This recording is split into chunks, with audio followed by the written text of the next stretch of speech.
Yosua pasal 1 ayat yang ke-8, janganlah engkau lupa memperkatakan kitab Taurat ini, tetapi renungkanlah itu siang dan malam, supaya engkau bertindak hati-hati sesuai dengan segala yang tertulis di dalamnya, sebab dengan demikian perjalananmu akan berhasil dan engkau akan beruntung.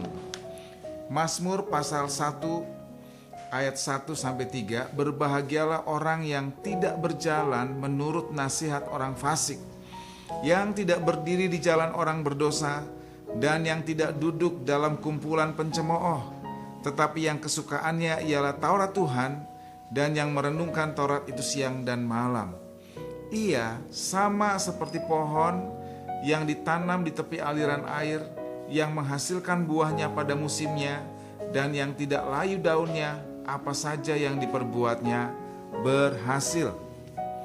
2 Timotius 3 ayat 16, segala tulisan yang diilhamkan Allah memang bermanfaat untuk mengajar, untuk menyatakan kesalahan, untuk memperbaiki kelakuan, dan untuk mendidik orang dalam kebenaran. Shalom, salam damai sejahtera dalam Kristus. Saudaraku, pohon bambu itu unik sekali, pohon bambu Cina ya. Nah, pada waktu dia ditanam dan kita menyiraminya tiap hari, seminggu, sebulan, setahun, 2 tahun, tidak terjadi apapun. Pertumbuhannya kelihatan sangat lambat sekali. Nah, pada waktu tahun yang ketiga, ya kelihatanlah ada pertumbuhan-pertumbuhan sedikit. Dan kita terus menyiraminya. Mungkin kita akan capek dan sebel ya. Kenapa? Karena pohon yang kita siram pertumbuhannya minimal sekali. Bahkan pada tahun yang keempat tiba-tiba pohon itu cepat sekali menjulang tinggi. Tapi hanya sedikit, gak banyak. Dan kita mungkin akan kecewa karena melihat hasil yang kita lakukan sepertinya sia-sia. Selama 4 tahun hanya sedikit yang tumbuh, lalu tiba-tiba meninggi dan itu juga gak banyak. Tetapi saudara akan kaget pada tahun yang kelima. Tiba-tiba di seluruh halaman saudara akan bermunculan benih-benih pohon bambu.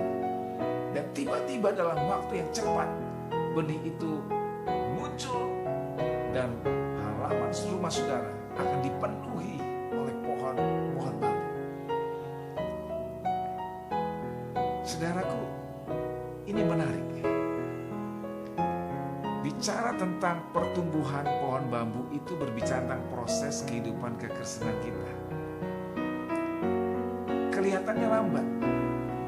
Pertumbuhan di luar kelihatannya lambat. Tapi Tuhan selalu memproses bagian yang di dalam. Bagian sini.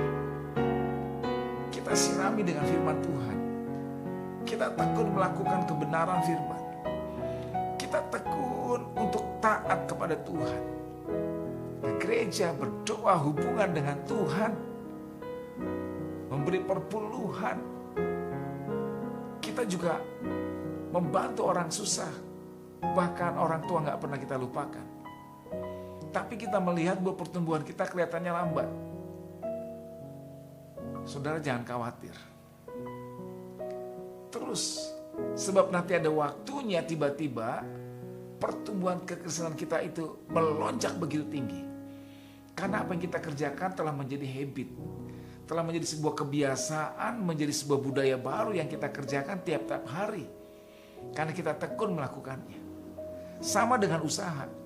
Kadang mungkin kita belum melihat hasilnya di awal. Ya, kita masih harus menunggu sekian waktu.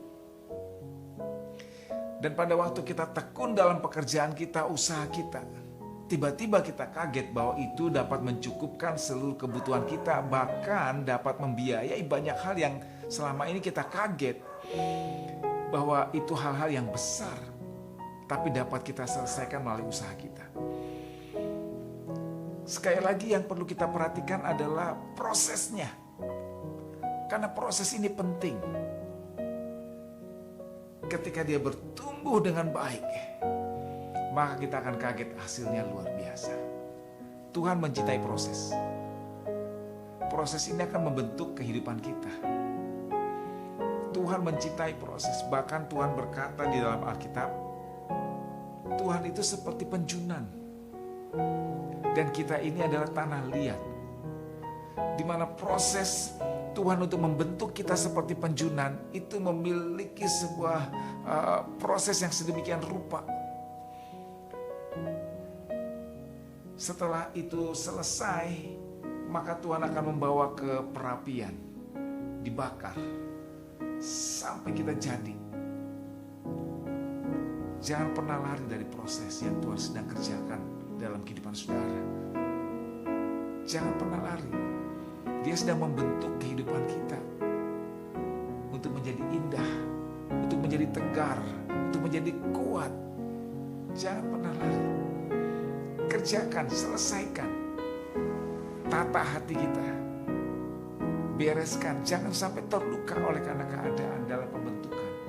Jangan, kita bisa terluka, tapi jangan biarkan luka itu terus menerus. Harus sembuh, harus selesaikan. Sebab nanti pada waktunya kita akan menuai hasilnya. Izinkan Tuhan sang penjunan itu membentuk hidup saudara. Sebab Tuhan yang kita sembah adalah Tuhan yang memperhatikan, yang selalu punya maksud dalam segala hal untuk membawa kita menjadi orang-orang yang dewasa, untuk memunculkan karakter Kristus di dalam hidup kita.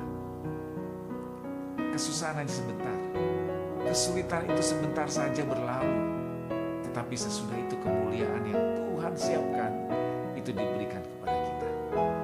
Amin, saudara. Tetap kuat. Ingat, Tuhan selalu melihat yang di dalam. Kita harus memperhatikan yang di dalam. Sepanjang hari ini akan menjadi hari di mana kita menikmati segala kebaikan Tuhan. Amin, saudara. Biarkan Tuhan memproses kita. Ikuti prosesnya. Kekuatan di jiwa